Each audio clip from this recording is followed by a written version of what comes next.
அஸ்ஸலாமு அலைக்கும் வரஹ்மத்துல்லாஹி வபரகாத்துஹு. அல்லாஹ் பிரியப்படாத நபர். அல்லாஹ் குர்ஆன்ல சொல்றான், இன்னல்லாஹ லா யுஹிப்பு குல்ல முக்தாலின் ஃபகூர். யாருடைய உள்ளத்தில் நான் என்ற அகந்தை, பெருமை, அகங்காரம் என்று ஒன்று இருக்கிறதோ அவரை அல்லாஹ் பிரியப்படுவதே கிடையாது. இன்னும் நபி ஸல்லல்லாஹு அலைஹி வஸல்லம் சொன்னாங்க, அது அல்லாஹ்வினுடைய ஆடை. அதை யார் பிடித்து இழுக்க நினைக்கிறாரோ அல்லாஹ் எவ்வளவு கோபப்படுவான். நம்மளுடைய ஆடை இருக்கு, நம்மளுடைய ஆடையை ஒருத்தர் பிடிச்சு இழுக்கிறாரு, அது எவ்வளவு பெரிய கோபத்தை நமக்கு ஏற்படுத்தும். அது போன்றுதான் பெருமை அல்லாஹ்வினுடைய ஆடை என்று நபி ஸல்லல்லாஹு அலைஹி வஸல்லம் சொல்லி தராங்க. அப்ப பெருமைனா என்ன? நம்ம பெருமைக்கு நம்ம ஒரு விளக்கம் வச்சிருக்கிறோம். அவர் என்னை மதிக்கல, சலாம் சொல்லல, அவர் இப்படி இருந்தாரு, என்னை அப்படி ஒரு மாதிரி பார்த்தாரு, ஒரு பெருமை உடையவர். பெருமைக்கான விஷயங்கள் நபி ஸல்லல்லாஹு அலைஹி வஸல்லம் சொன்னாங்க. பெருமைக்கு ரெண்டு. ஒன்று பதருல் ஹக்கி வகம்துன் நாஸ். ஒன்னு உண்மையை மறைக்கிறது, மறுக்கிறது. உண்மையை ஏத்துக்கிற மாட்டாரு.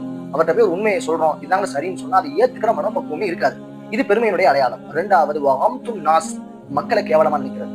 என்ன தவிர எல்லாரும் கேவலமானவங்க, இந்த குடும்பம் கேவலமானது, அந்த குடும்பம் கேவலமானது, இவர் இப்படி, இவர் அப்படி, நான் தான் கரெக்டா இருக்கிறேன் என்ற ஒரு ஆணவ போக்கு, பெருமை, மக்களை கேவலமாக நினைப்பது, இது பெருமை என்று நபி ஸல்லல்லாஹு அலைஹி வஸல்லம் சொன்னாங்க. சொல்லிட்டு சொன்னாங்க, யாருடைய உள்ளத்தில் அணு அளவு ஹர்தல், அணு அளவு பெருமை இருக்கிறதோ அவர் சொர்க்கத்தின் வாடையை கூட நுகர்ந்து பார்க்க முடியாது என்று நபி ஸல்லல்லாஹு அலைஹி வஸல்லம் சொல்லி தந்திருக்கிறார்கள். அல்லாஹ் இப்பேற்பட்ட பெருமையிலிருந்து அல்லாஹ் நம்மை பாதுகாப்பானாக.